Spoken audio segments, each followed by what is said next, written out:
So, awesome. Hey guys, it's your host, Donnie Daylight here with the Sunburn Podcast, and we're on the episode 1 with our first guest here, Mr. TJ McCormack. Here I am. This is it, What's going on, man? How are you doing? Doing great. We're just deciding to put together this podcast and talk a little bit about our industries. Yeah. You know, contracting in general, and obviously what we do, what you do, and then what everybody else on the podcast will do. Awesome, man. That's awesome. It's different to be live or in a podcast studio with somebody else because I'm used to being online or something. Right. So, yeah, most of everything is kind of done online these days, especially after COVID. A lot of the podcasts are being done via Zoom. Right. And so it's nice to have like a little room where you have some microphones. We're not hooked up yet, but we're gonna be hooked up soon, and we're just gonna go with the flow today. So I do have a couple questions for you. I kind of wanted to start out this podcast just talking about contracting in general. Sure. You know, I know you're kind of one of the OGs in the industry. There we go. And you've been all over, man. Like, you've been from the roofing side to the solar space. Yeah. I know those are two sides of the industries that kind of conflict with each other. Yeah. You know, the solar bros don't necessarily like the roofing guys. The roofing guys don't necessarily like the solar bros. I think we heard that we were at SolarCon. Nothing against SolarCon. You guys had a great event. And somebody comes running out and he's like, "Fuck roofers." And I'm like, "No, dude, like, shake my hand, let's be friends." And he's like, "I don't need no roofers." And he kept walking. I was like, "All right, cool." It's so funny. Yeah, a lot of people don't understand like the roofing system is like a very integral part of the actual solar project. Sure. A lot of these solar projects, they're getting installed with roofs that are like, 5, 10, 15, 20 years old sometimes. Yeah. So from the contracting side of the industry, why do you think that roofers have such an issue with solar guys and vice versa? I've actually had an opportunity to speak to some solar people and some roofers. The problem isn't the hatred amongst each other. It's so much of making sure that we're all doing quality work from the roofing point to the solar point. When we're installing, potentially into an older roofing system, what other problems we might have with that roof. Because you don't see everything, and when you're drilling into a roof, every little hole causes damage potentially, and it's really just making sure that we're preventing that before we install the solar. That's exactly what I hear from the roofers every day of the world is, I wish that solar company would have reached out to me and we could have worked together on this project, because if they would have done just a couple of things different, we wouldn't be here fixing a $20,000 leak. So, it goes for roofers too. Like, roofers can be more understanding of solar because people want green energy in their homes or running off of green energy. And we could be more understanding of that. But, it goes back to education and how much we're working together. Solar is always going to be on top unless they figure out a way to put it inside the house, right? That's it. And honestly, like you said, it's not going anywhere, so they might as well embrace it now. Yeah. It kind of goes together like peanut butter and jelly. I like to joke around about.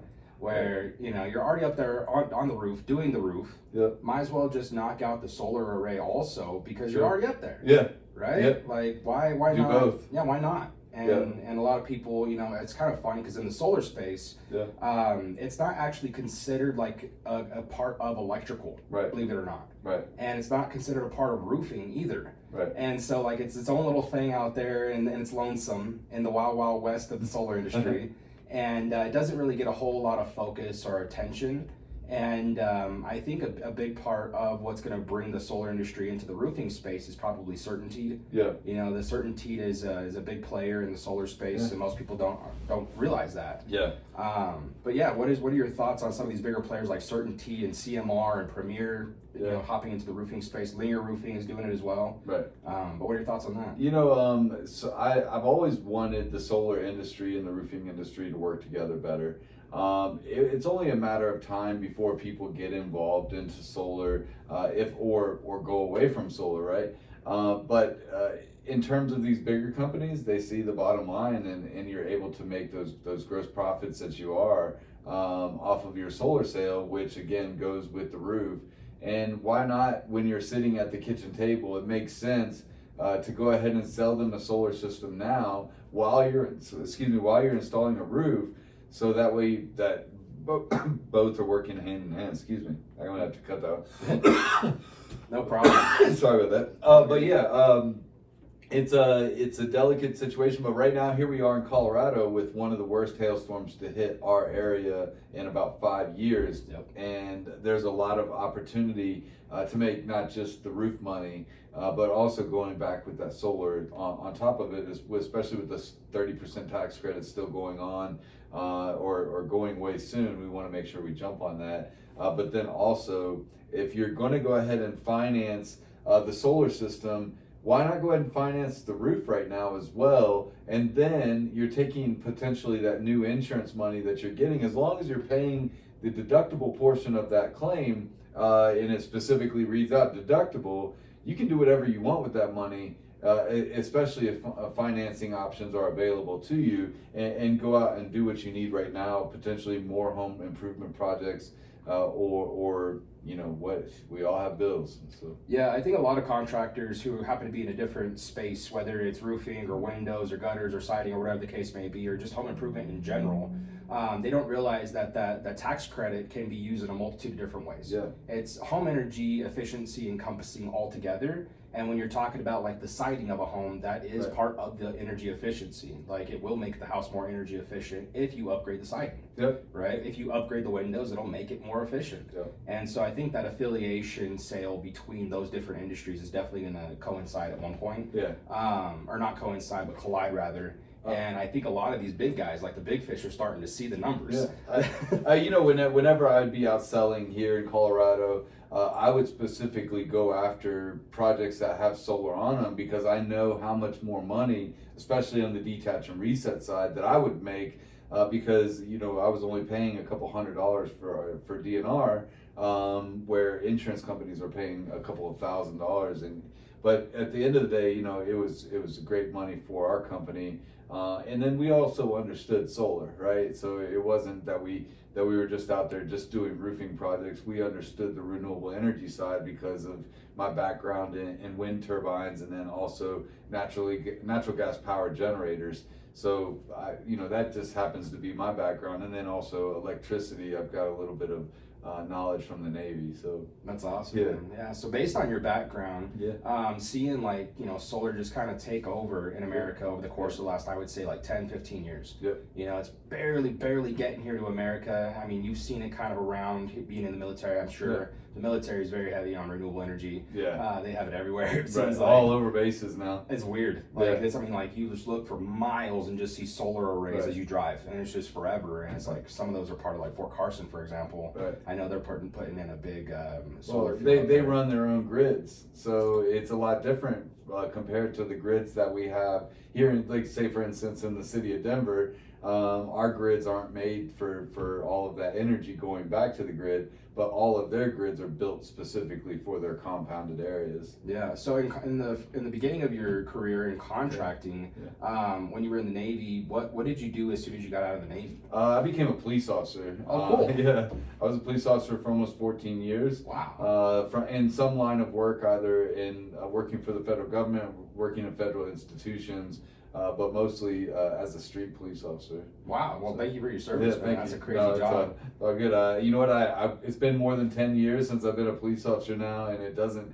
I don't feel like I could ever go back into it. Right. You know, when I first got out of it, I was like, oh, I can't believe I'm not doing it anymore. Now I'm like, I can't believe I was doing it. Yeah, I bet, man. Yeah, my brother, he's an MP in the Navy currently, and so very similar job, but in a different life. Right. The military's a little different. But. You know, I had several friends go be an MP. I was a torpedoman in the Navy, so I never had to worry about much other than staying on top of the ship. So there you go. That's awesome. So you got out of the Navy, went into the police academy, became a police officer, and then after that, you decided to get into roofing after that? Well, so, you know, not being able to be a police officer anymore, suffering from, you know, mental illness several years ago, I went through some really bad PTSD. In regards to being a cop, and you know, it took a lot out of me as a human being. All of my adult life, I had been a robot, right? I had been trained to be in the military. I'd been trained to be a cop, and here I was, 33 years old, almost 34 years old, and now I have to start my life again as a regular human being, not programmed.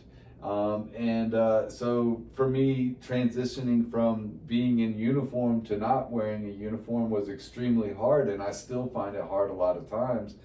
because the way that my first part of my adult life is I was direct. I talked to people in a certain way. Everything was about me and arresting that person, or me and dealing with a crisis that person was going through, and then learning how to be humanized on the other side wasn't easy. I think that now that most people shouldn't be police officers until they're at least 25, because they shouldn't make decisions for other people until they actually know how life works. Because, you know, I could be 21 years old and I can go put somebody in prison for the rest of their life based off of a thought or an idea versus what really was going on, or understanding a little bit of human nature a little bit more. And that's my own background of, you know, from the first 4 years of my career, I was putting people in prison, and I look back and I'm like, dang, I really didn't understand how much I was affecting their life.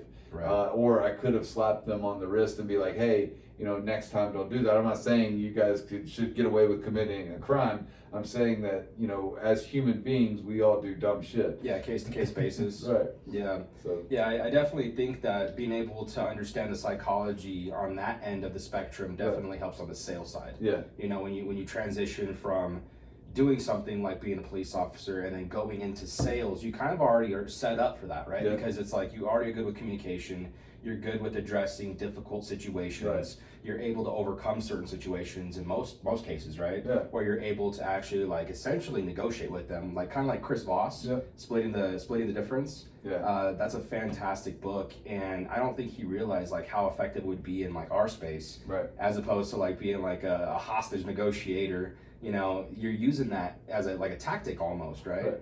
And I think in roofing, solar, any kind of home improvement, any kind of contracting in general, you're always going to run into the bull personality, Yeah. right? And the bull personality is that very aggressive, very assertive, very like pushy, get out of my space kind of personality, and you deal with that a lot in the business to business space within contracting. Right.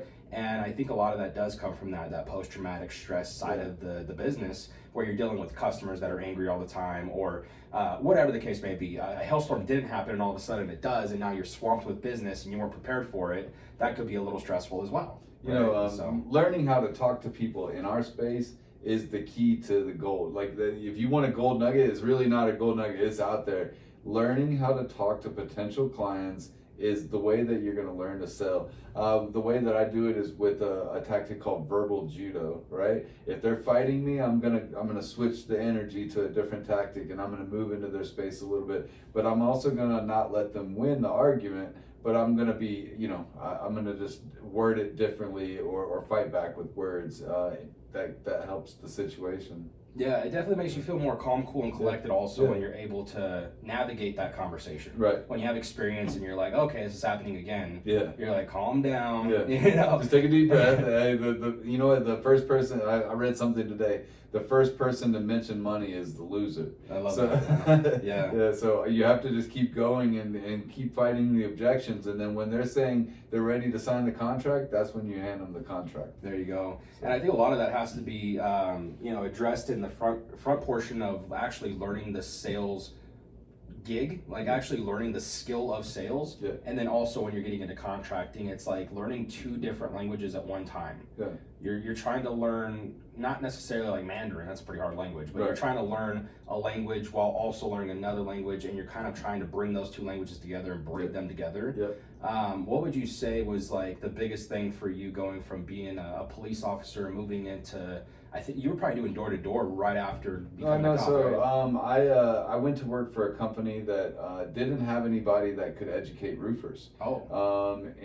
So I mean, in the first first year and a half after being a cop, I worked every job. Uber, I worked at a gas station, I worked at a hotel, you know. So I wasn't just necessarily doing roofing stuff. I got into roofing by accident. But in my first company, we didn't have any educators to teach people how to do their general job, which is just inspecting the houses to make sure that they had enough hail damage for an insurance to buy the roof. Wow. And so I went onto YouTube to learn how to sell roofs and how to also inspect roofs myself. And then I went out and taught over 1,000 roofers how to be better at their job. When I went out to sell roofs on my own, once I got through teaching all of those people, getting to the kitchen table was what I wanted the most. That, like, if I could go back and teach somebody right now, or what's the hardest thing to do, and it was to get to the kitchen table, because once you get inside the door, now let's go sit down, because you're still in their comfort and their space. But once you hand them that contract at that table, everything else that you did prior to getting to that table, hopefully it worked. Yeah. So, I noticed when I was in the roofing space, I had a lot of success in getting up on the roof. yeah.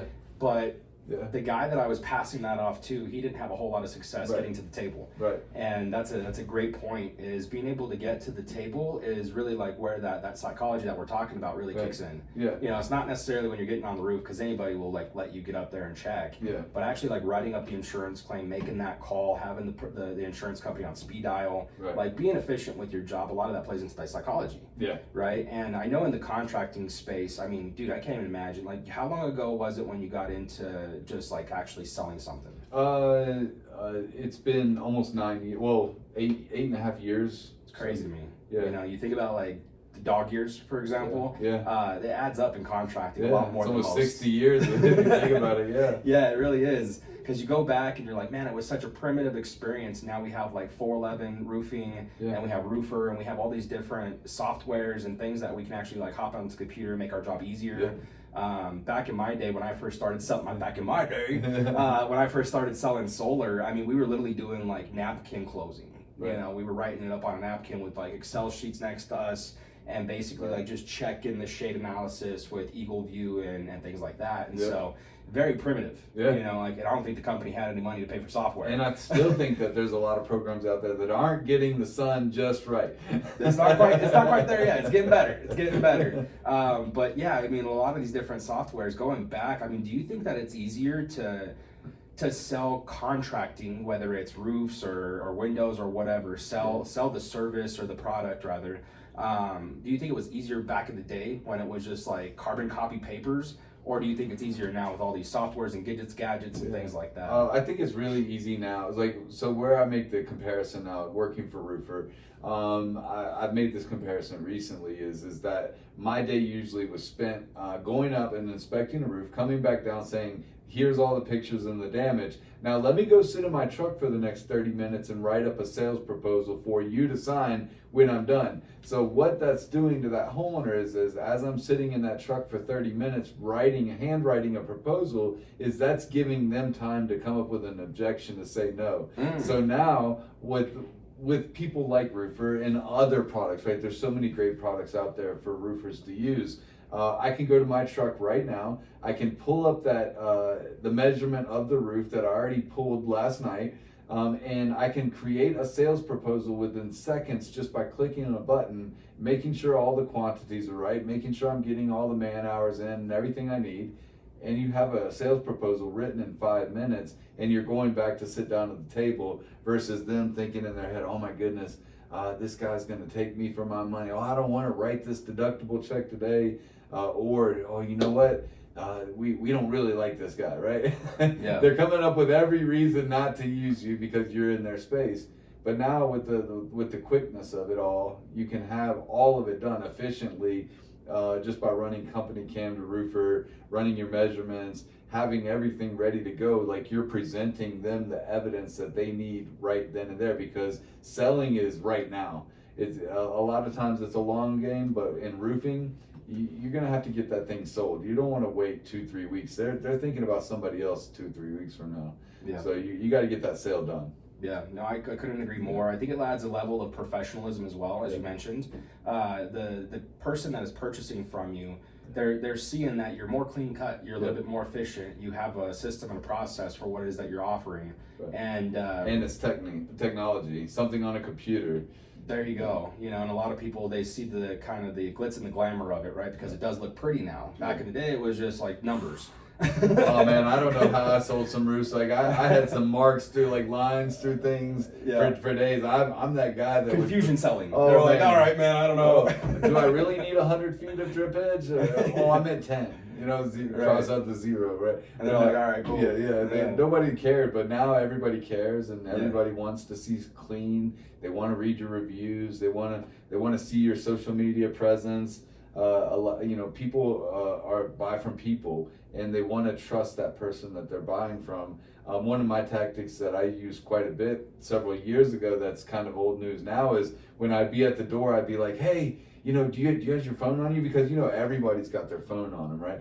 And the first thing, oh yeah, I got my phone. Well, here, open up your Facebook and go to Save Construction, and they'd open it up, and it'd be, oh, see, we're 5 stars. And people, oh yeah, look, they got 5 stars, babe. Right now they're like, oh my God, let's read every review and make sure there's no negative comments under each of those. Yeah. But even still, they're checking other, they're finding out from their friends who they use, and word of mouth is big now. That's it. And honestly, relationships also, like building those relationships where you have a brand, you have some kind of uniqueness about you, right?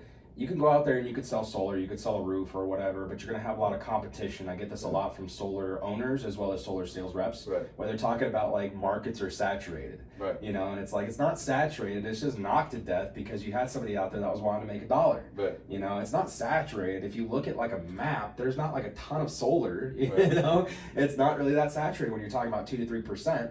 But you do want to build those relationships and get integrated with roofing companies if you're a solar guy. Get integrated with a solar company if you're a roofing guy.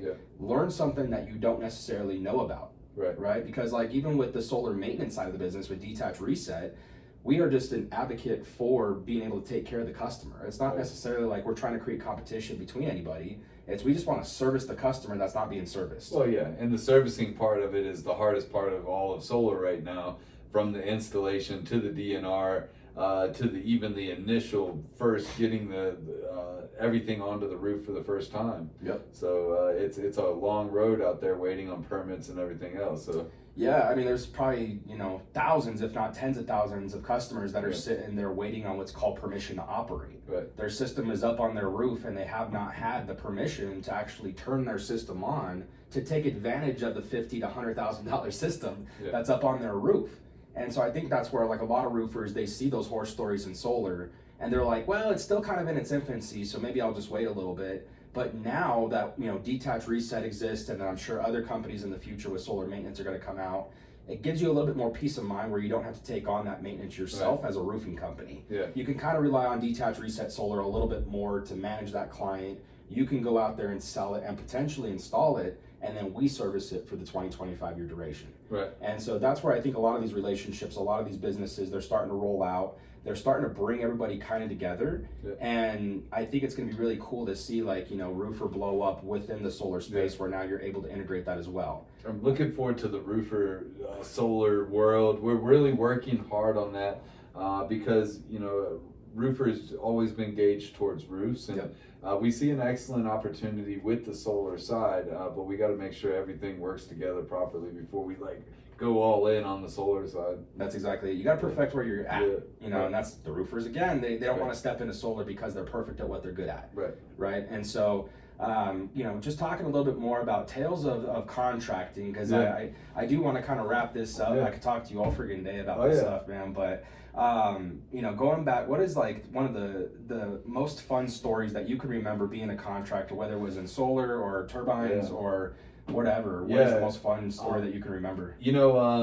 Well, I'll say this. One of the best sales experiences that I ever had was we had a hailstorm here in Colorado. It was one of the biggest hailstorms. And I'm not going to say the town because that's still my honey hole. One day I'm coming back for it, And on day one, I knocked on the mayor's door. And it was the second house into the block that I walked into this neighborhood, and I got on my truck. I knocked on the first door, didn't get any luck. The second door was his, and he just started driving me around town and introducing me to everybody. And that summer, I sold more roofs than I ever have in my life. And we even sold some roofs twice because we were in the middle. We rebuilt a roof, and then all of a sudden a hailstorm would happen again. So I have many stories of rebuilding 2 roofs in several weeks apart of each other, and then the insurance company's just hating us because now we have collateral twice. So we're trying to figure out what's paid and what's not paid. But really, if you're going out there right now trying to figure out how to make more sales, my number one thing is put yourself on video. talk to potential followers or new subscribers of all of your channels on social, and just get on it, because people want to buy from you. They just need to know a little bit more about you. That's awesome, man. So I know you're big in the social media space. Where can people find you? Oh, not really many places. No. Really, if I had to tell people what to watch right now, I'd love for you guys to watch our Roofr accounts, ROOFR. That's on Facebook, YouTube, TikTok. But if you really want to follow me, which is great too, World's Greatest Roofer, on all the platforms. And then you can also find me that same way by searching Roofr. So. Awesome. But yeah, no, I'm the face of Roofr. I love Roofr, and I definitely want them to succeed. But I'm doing a lot of roofing content only on their channels. Yeah, I know you have a couple big companies that you're working with currently and doing some video content with. So we're excited to see that. And I won't give out any names, but it's gonna be cool to see that all drop. And obviously, I'll say it, Euroshield's great, but no, I also I'm working with a whole lot of other companies too. Really, this year our initiatives are to teach more people the sales process, the marketing side of their business, because we want them to be better at that, and then also we want them to organically grow that and not have to pay a ton of money on marketing costs. So, but yeah, no, you'll see me out there on some roofs this year, and then also prepare for the hurricanes, because that's where most people know me from, are being inside the hurricanes. So yeah, that's awesome. I'm crazy, but I still got to get that adrenaline rush, even though I'm not a cop anymore. So. Yeah, you have to. You got to keep up with it. Make sure it keeps you young. Yeah. Well, TJ, I appreciate you coming on the podcast, man. It's the first one. Sorry we had to wing it a little bit, but I think it turned out great. That's all good. And we look forward to having you in the future, man. Awesome, man. Thank you for having me. Cool. Thanks.